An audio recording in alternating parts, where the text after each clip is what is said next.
വൈകിട്ട് ഒരു 5 മണി ആയിട്ടാ. നമ്മുടെ മുഖത്തല അമ്പലം വരെ ഒന്ന് പോയാലോ? ഞങ്ങള് മുഖത്തല അമ്പലത്തിലെ ഉത്സവമാണ് കേട്ടോ. അപ്പൊ അവിടെ വന്നപ്പോ കിട്ടിയതാണ്, കിട്ടിയതല്ല വാങ്ങിയതാണ് കേട്ടോ.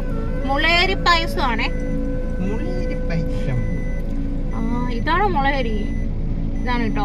നല്ല ചൂടാണ്, കഴിഞ്ഞു കുടിക്കാം. അതിന്റെ കൂടെ തന്നെ ദേ ഇതുണ്ട് കേട്ടോ. ഇതെന്തായിരുന്നടാ? കോളിഫ്ലവർ ബജിയും ഉണ്ട് കേട്ടോ. അപ്പം ഇത് രണ്ടും നമുക്ക് നല്ല ചൂടോട് കൂടിയിട്ട് കഴിക്കാവേ.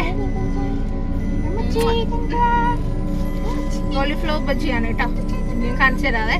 അപ്പൊ ദേ കോളിഫ്ലവർ ബജി കഴിക്കാവേ. അയ്യോ, ഇതെന്താ, ഇത് ഭയങ്കര സോഫ്റ്റ് ആണല്ലോ.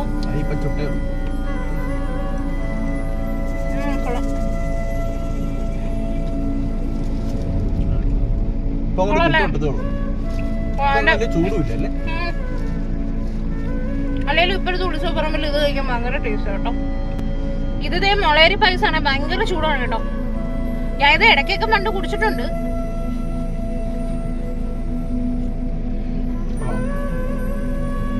മധുരം കുറവ് കേട്ടോ. മധുരം ഒട്ടുമില്ല. പിന്നെ നമ്മുടെ മറ്റേ മട്ടേരി ഇല്ലേ, മട്ടേരി കണക്കാണ് കേട്ടോ ഇരിക്കണേ. മട്ടേരി പായസം, ശർക്കര പായസം കണക്കെ പ്രത്യേകിച്ചൊന്നും തോന്നിയില്ല. പിന്നെ ഇതിന് എന്തൊക്കെയോ ഗുണങ്ങളുണ്ടല്ലോ അല്ലേ.